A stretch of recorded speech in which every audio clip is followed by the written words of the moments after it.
Jenny, yun bali yung clinic namin. Ang ganda, ang ganda. Salamat. Ang kaso lang, medyo understaffed kami ngayon, kaya kailangan pa sana namin ng isang nurse. Kung gusto mo, eksakto para sa'yo. Rotation na lang kayo ng isang nurse namin. May mga times na dito ka, meron din times na sasama ka sa amin sa site. Kung okay lang sa'yo. Okay lang sa akin, Leo. Walang problema. Namimiss ko na nga yung pagiging nurse eh. At alam mo, eto, ganito kaaga, maraming salamat ha. Pangako ko, pagtatrabahuhan ko lahat ng pisong isusunod mo sa akin.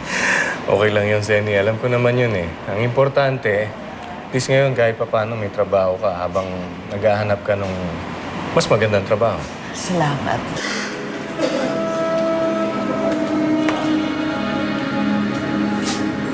Malaking tulong ito, Leo. Salamat. Excuse me. Excuse me. Hello, Roxanne. Nasa opisina ka ba? Kailangan natin magkita. Pupuntahan kita. Oo, pero patapos na rin ako dito eh. Kung gusto mo, sa labas na rin tayo magkita. Hindi. Kailangan natin magkita ngayon. Sige, sige. Magkikita kayo ni Roxanne? Oo, meron daw kasi kaming importanteng pag-uusapan eh. Kung gusto mo, bukas na lang tayo mag-usap ulit. Leo, paano kung malaman niya na dito ako nagtatrabaho?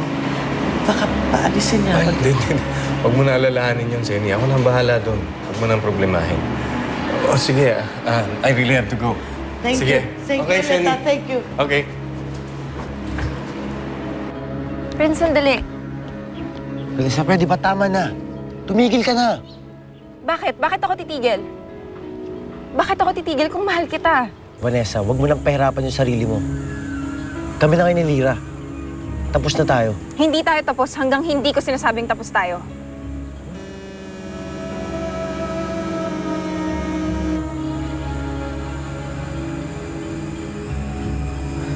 Vanessa, kailangan ko lang umalis. Prince, huwag naman ganito. Nag-uusap pa tayo eh. May lalakarin pa ako. Sino, si Lyra? Vanessa, wala ka nang pakialam doon. Nakapagsimula na ako ulit. Tama na.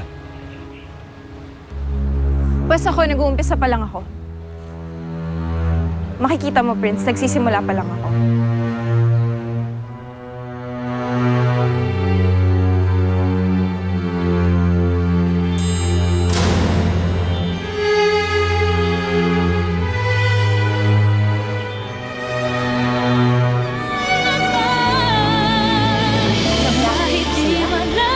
Mamili ka.